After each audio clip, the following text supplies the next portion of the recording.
కొత్తిమీర పుదీనా పచ్చడి చేస్తున్నానండి. వాటికి కావాల్సిన పదార్థాలండి: పల్లీలు, శనగపప్పు, ఆవాలు, జీలకర్ర, పొట్టుతో ఉన్న మినపప్పు, కరివేపాకు, ఎండుమిర్చి అండి.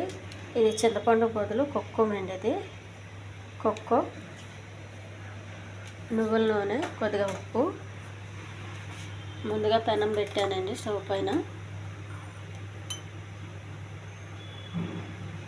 ఒక చిన్న స్పూన్ అండి ఆయిల్,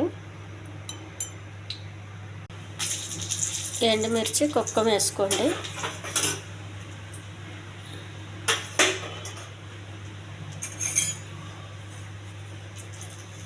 ఇది వేగిన తర్వాత తీసి పక్కకు చల్లర్చి పెట్టుకోండి. కొంచెం కరివేపాకు అండి, పల్లీలు కొద్దిగా వేగించుకోండి. కొంచెం శనగపప్పు అండి, కొద్దిగా మినపప్పు, కొద్దిగా జీలకర్ర అండి, కొంచెం ఆవాలు,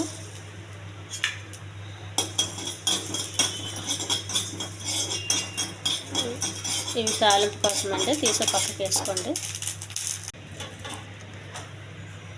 ఈ కొత్తిమీర పుదీనా ఈ వేడి పెనంలో వేసి వేయించుకోవాలండి. ఇందులో కొంచెం వేసాను చూడండి ఆయిల్, అదే ఇంకేయలేదు. పల్లీలండి, శనగపప్పు, మినపప్పునండి, కొక్కో అండి. ఇది ఎండుమిర్చి ఒకటి వేగించాను కదండి, కొంచెం కారం చూసుకుని వేసుకోండి. ఒక ముక్క వేయాలి. కొద్దిగా ఉప్పు అండి.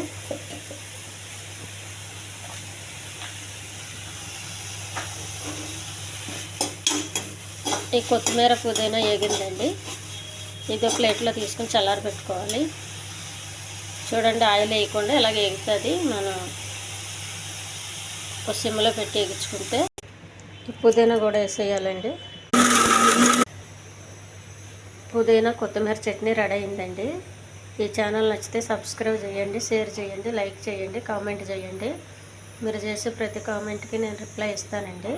ఇది చాలా హెల్దీ చట్నీ అండి. ఆయిల్ వేస్తలో వేయలేదు, చూసారు కదా, చిన్న స్పూన్ వేసాను. ఇది చపాతీకి చాలా బాగుంటుందండి. వేడివేడి అన్నంలో కలుపు తినొచ్చు. వైట్ రైస్కి చాలా బాగుంటుంది, ఇంకా బ్రౌన్ రైస్ వాటికన్నా. వాటికి కూడా రుచిగానే ఉంటుంది.